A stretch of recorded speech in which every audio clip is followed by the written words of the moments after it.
देख रहे हैं पावर न्यूज भारत। इंडिया इत्तेहाद के अरकान पार्लियामेंट का इस माह की 18 से 22 तारीख तक होने वाले पार्लियामेंट के खुसूसी इजलास के पस मंज़र में मंगल को इजलास, जिसमें जमली इलेक्शन के तनाजुर में तबादला ख्याल किया जाएगा। रियासती कांग्रेस सरबराह रेवंत रेड्डी ने आज सहाफती इजलास मुनक्किद किया, जिसमें उन्होंने कहा कि हम जमनी इलेक्शन के खिलाफ है, जो एक पार्टी एक शख्स बीजेपी की नजरियाती पॉलिसी है। बोधन रुकन असम्बली शकील आमिर का कल नवीपेट मंडल का मुतवक्के दौरा। आज नवीपेट मंडल के बीआरएस पार्टी सदर नरसिंह राव ने अपने सहाफती बयान में कहा कि रुकन असम्बली शकील आमिर पीर की शाम 5 बजे एमपीडीओ ऑफिस के मीटिंग हॉल में इजलास से खिताब करेंगे और साथ ही साथ रोड सेंट्रल लाइटिंग का इफ्तिताह करेंगे और दीगर तरक्याती कामों का जायजा लेंगे। नवीपेट मंडल कांग्रेस अक़लियती बॉडी का इंतखाब।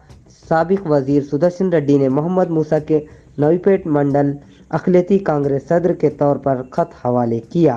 मोहम्मद मूसा जो तीसरी मरतबा अक़लियती कांग्रेस सदर नवीपेट मंडल का ओहदा संभालेंगे। बोधन डिवीज़न में नए तश्कील पाने वाले सालोरा मंडल में कांग्रेस पार्टी का तंजीमी इंतखाब। ये इंतखाब कांग्रेस कायद गंगा शंकर की मौजूदगी में सालोरा मंडल के मरकज़ में मुनक़िद हुआ, जिनमें सदर के तौर पर हनुमत राव पाटिल और वर्किंग सदर के तौर पर मंदरना रवि को चुना गया। AR बाउंसर्स निजामाबाद पेश करते हैं सिक्योरिटी गार्ड्स।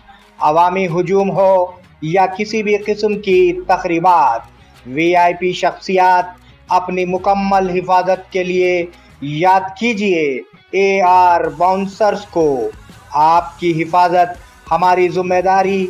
अपने इवेंट को यादगार और महफूज बनाने के लिए अंसार अहमद और परवेज से राब्ता कायम करें।